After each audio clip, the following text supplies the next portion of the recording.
Itu. Tapi kalau yang sekarang penegakan diagnosanya untuk TBC itu dengan tes cepat molekuler atau TCM tuh.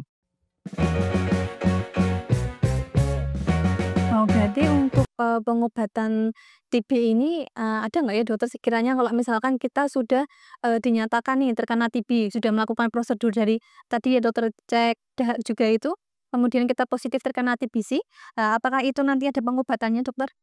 Ya, eee, pengobatannya sebenarnya kita bedakan lagi nanti Mbak, tergantung organ mana yang kena ya. Karena kan TBC nggak cuma di paru, ya toh, nggak cuma di paru. Jadi kalau, apa namanya, dia di paru nanti ada standar pengobatannya.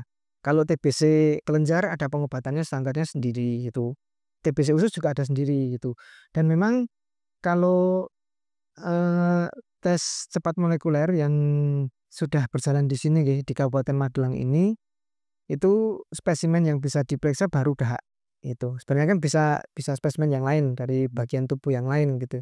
Cuman memang untuk sampai saat ini yang dilayani baru dahak gitu. Nah, kemudian kaitannya dengan pengobatannya. Pengobatannya, memang TBC ini dia prinsipnya sama kayak kita ngobati infeksi bakteri, ya kan? Karena, prinsipnya itu tetap kita pakai antibiotik gitu. Bedanya apa? Bedanya durasi penggunaan obatnya. Kalau infeksi-infeksi biasa itu kan kita nanti, mungkin sobat-sobat N21 kalau sudah pernah periksa dikasih antibiotik sama dokter, itu kan harus habis gitu kan. Nah itu harus dihabiskan. Nah itu standar untuk pengobatan infeksi yang lain. Tapi kalau untuk TBC ini itu paling cepat 6 bulan. 6 bulan. Heeh, 6 bulan. 6 bulan itu terdiri dari 2 bulan fase intensif dan 4 bulan fase lanjutan gitu. Ini tujuannya biar kuman itu enggak resisten, Mbak. Jadi kalau pengobatannya kita itu enggak selesai, penggunaan antibiotik itu enggak selesai, itu kuman itu nanti dia bisa kebal terhadap antibiotik itu karena dia membuat sistem kekebalan terhadap obat tadi, gitu. Jadi kalau untuk pengobatannya, mungkin kalau saya jelaskan di sini terlalu panjang, nanti pokoknya intinya kalau masing-masing, Tip apa namanya, macam TBC itu dia di mana lokasinya itu nanti ada standarnya sendiri, gitu. oh, jadi seperti itu ya, Sobat N21 ini ada juga dokter pertanyaannya. Untuk, TB ini, apakah ini bisa sembuh ya dokter? Mengingat untuk pengobatannya kan agak lama ya, atau, dan juga untuk pengobatan yang lama ini, apakah perlu sering check up ke rumah sakit seperti itu? Oh ya, kalau ditanya bisa sembuh atau enggak kira-kira gimana nih? Ya tetap bisa sembuh, Mbak. Bisa sembuh Ya ya? bisa sembuh karena kan, eee, ketika kita ngasih antibiotik, kita sesuai dengan prosedur, nanti kumannya itu kan, eee, udah nggak ada nih dalam tubuh, ya itu kita bisa sebut dia sembuh gitu. Terus kaitannya dengan apakah kita harus sering check up ke rumah sakit gitu toh. Nah itu sebenarnya kalau pengobatan TBC itu ada evaluasi gitu, evaluasi. Kalau seperti TBC, apa namanya, yang paru-paru itu setelah fase intensif selesai ya kita evaluasi nanti. Nek dulu kan pakai rongsen itu. Nah sekarang kita evaluasinya pakai dahak. Dahaknya. Dahak nanti dikasih dikasih pewarnaan yang di mikroskop tadi itu. Nanti di bulan kedua, bulan kelima sama pas akhir terapi. Seperti itu ya. Berarti tidak harus terlalu khawatir ya dokter, yang penting sudah melalui standar yang sesuai ya dokter, insya Allah bisa sembuh, seperti itu ya? Allah sembuh. Ya, jadi seperti itu ya Sobat N21. Dan dokter ada pertanyaan terakhir dokter dari Sobat N21, ini untuk pencegahan TB seperti apa ya dokter? Mengingatkan kita, takut terserang ya dokter, jadi untuk pencegahannya apakah ada seperti itu? Ya, sebenarnya karena prinsipnya itu penyakit infeksi itu bisa menular, jadi memang TBC ini juga bisa menular, itu. Cuman seperti yang saya sampaikan tadi, TBC itu dia menularnya lewat droplet, itu, lewat droplet. Jadi ya kurang lebih samalah kayak waktu Covid dulu itu Mbak Lita, heeh, gitu. Cuman dia penyebarannya tidak secepat Covid, gitu. Nah untuk pencegahannya, ya yang penting kita, apa ya, menjaga kontak itu loh pada pasien yang terdiagnosis TBC itu. Terus kuman ini dia juga sensitif dengan sinar matahari. Makanya sebisa mungkin itu lingkungan terutama di rumah ya. Di rumah kita itu usahakan cahaya matahari itu bisa masuk dan sirkulasi udara itu bisa berjalan dengan baik itu. Dan juga yang penting juga kita juga menjaga kebersihan gitu. Gitu. Oh, seperti itu. Nah, jadi selain kita harus menjaga seperti itu, untuk yang sudah terserang itu juga nggak boleh egois ya, dokter. Jadi kalau sudah tahu terkena itu lebih baik memakai masker kemana-mana, seperti itu, dokter? Nah, sebaiknya gitu. Ya, sebenarnya gitu, karena lebih baik mencegah daripada mengobati gitu ya, dokter. Nah, dokter, ini sudah saya bacakan semua ya untuk pertanyaan dari Sobat N21. Ini untuk bonusnya, dokter. Kita kan hidup Indonesia ya, kita nggak jauh dari kata mitos ya, dokter. Kira-kira ada nggak ya, dokter, untuk mitos tentang TBC ini, dokter, seperti itu? Oh ya.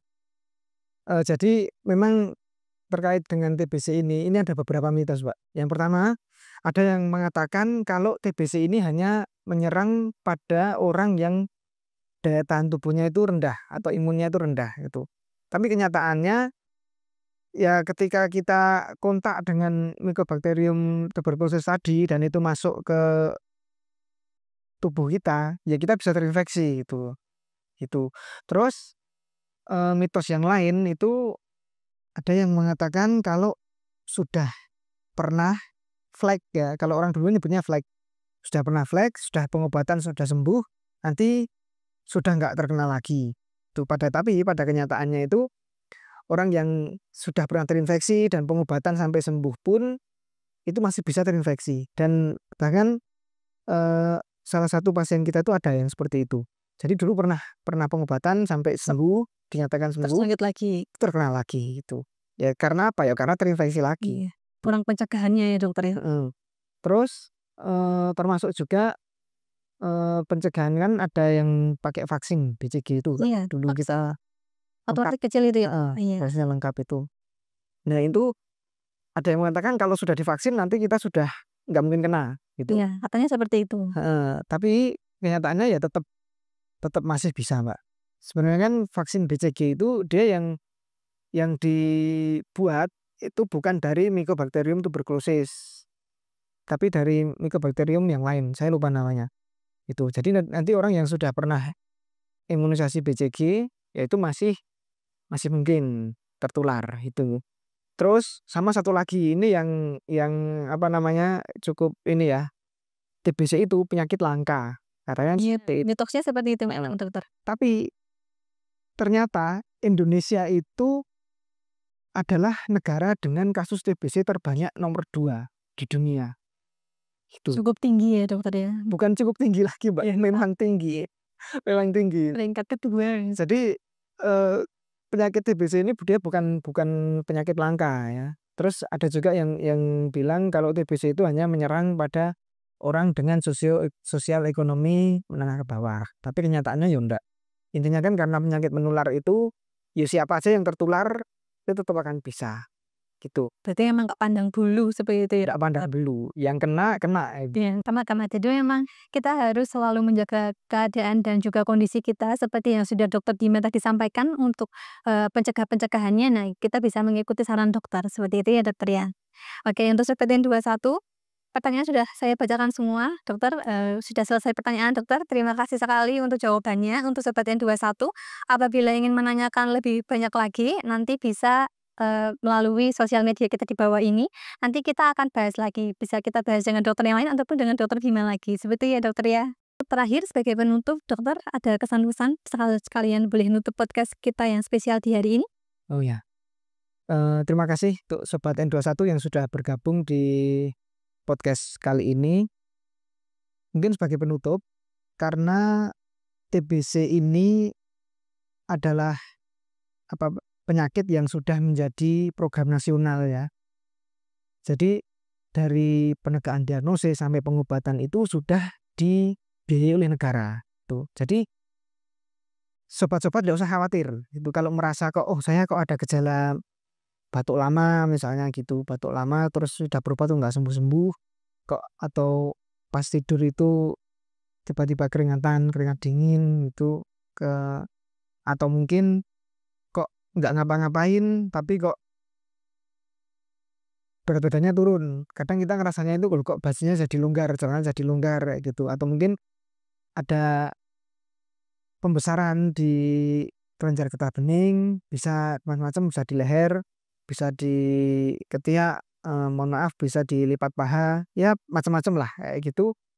Bisa berobat ke fasilitas kesehatan terdekat gitu karena memang eh, karena sudah menjadi program nasional ini sudah banyak difasilitasi artinya semua fasilitas kesehatan itu insya Allah bisa berperan dalam pengobatan TBC ini entah nanti bentuknya itu penegaan diagnosa atau bahkan bisa sampai pengobatan seperti itu.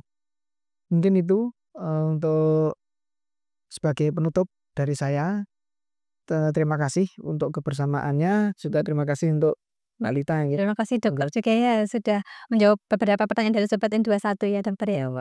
Oke, kalau gitu cukup sekian podcast kita hari ini. Salam sehat selalu untuk kita semua. Wassalamualaikum warahmatullahi wabarakatuh. Terima kasih Dokter.